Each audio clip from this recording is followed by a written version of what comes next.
युगों से चल रहा पुरुष प्रधान समाज का दबदबा, जिसमें महिलाओं के विचारों, आजादी और दिक्कतों सबको अनदेखा किया गया। लेकिन वक्त के साथ ये बेड़ियां ढीली पड़ती गई और महिलाओं की आवाज को भी समाज की मुख्य धारा में सुना गया। उनकी भी तकलीफों के निपटारे के लिए अनेक सुविधाएं और मदद लाई गई। लेकिन कुछ दिक्कत ऐसी थी जिन्हें खुद महिलाएं भी बताने में हिचकती हैं, तो समाधान भी हिचकता हुआ आया। महिलाओं और वो लड़कियां जिन्हें माहवारी के दर्द शुरू हो जाते हैं, उनके साथ ही उनके शरीर में कुछ बदलाव भी आते हैं। लेकिन हर किसी के लिए ये बदलाव अच्छे नहीं होते। सैनिटरी पैड्स का खर्चा ना उठा पाने की मजबूरी में कपड़े से महीने में आने वाले प्रवाह को रोका जाता है, जिस कपड़े की वजह से कई बार उन्हें कई तरह की दिक्कतों का सामना करना पड़ता है। वो वक्त ऐसा होता है जब शरीर कमजोर पड़ा होता है और बहुत सी औरतों पर तब भी काम का बोझ होता है। एक तो माहवारी का दर्द, उससे होने वाला चिड़चिड़ापन और रसोई में कई घंटे बिताना, कहीं दूर से पानी भर के लाना, वो दर्द की कराहट के साथ मजबूरी में सारे काम करना और अंदर से एक चाह कि काश कोई इस दर्द से छुट्टी दे दे या बस बैठाकर कुछ गर्म खिला दे ताकि शरीर में आराम आए। जिस जमाने में लोग अपने सगे लोगों को पानी का ग्लास देने से भी हिचकते हैं, उस जमाने में इन औरतों के दर्द को कौन समझेगा? लेकिन कोई है जो इस अनसुने दर्द को भी सुनता है। और वो कौन है? आपको इस बस्ती में मची ससराहट से समझ आएगा। सैनिक एन्क्लेव की ये छोटी सी बस्ती और गुमनाम हस्ती, ये लकड़ियों के सहारे पर कटे फिटे तिरपाल से बनाई छतों में रहता एक जीवन, जो गुजारा करने के लिए पाई पाई का मोहताज रहता है।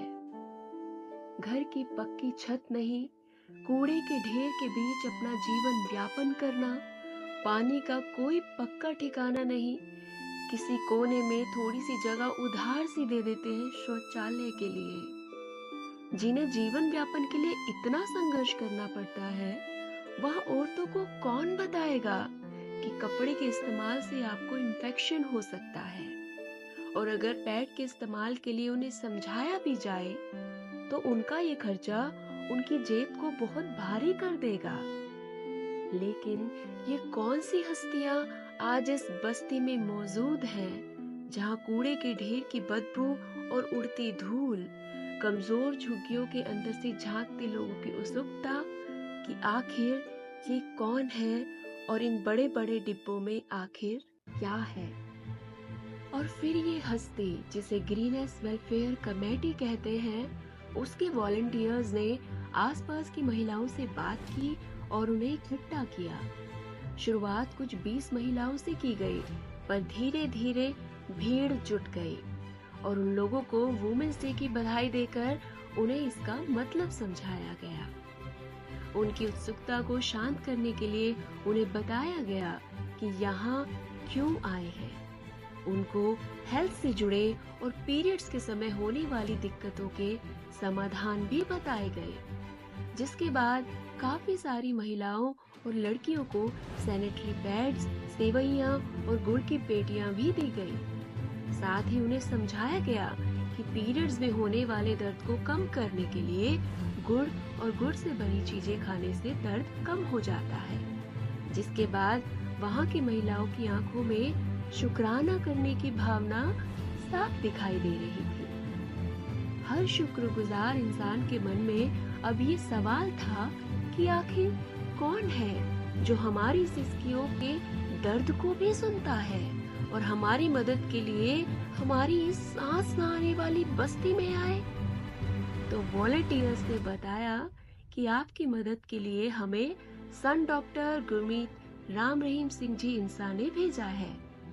ये ऐसे संत हैं जिन्होंने बेचारे बेजुबान जानवरों से लेकर औरतों पर होने वाले अत्याचारों और दिक्कतों के समाधान के लिए 160 से ज्यादा वेलफेयर वर्क्स चला रखे हैं।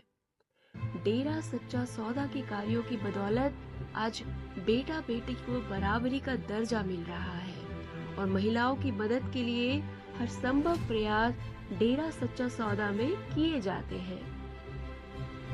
तभी तो ये बेबस जिंदगियां जो इन कमजोर छतों और गंदगी के बीच रहती हैं और दूसरी जिंदगी के सिर्फ ख्वाब ही सोच पाती हैं, उनके ख्वाबों को पूरा करने के लिए डेरा सच्चा सौदा हमेशा मिसाल कायम करता है, जिसका पूरा श्रेय पूजनीय सन डॉक्टर गुरमीत राम रहीम सिंह जी इंसा को जाता है। धन्य है ऐसे गुरु, धन्य है ऐसे सेवादार और उनका जज्बा।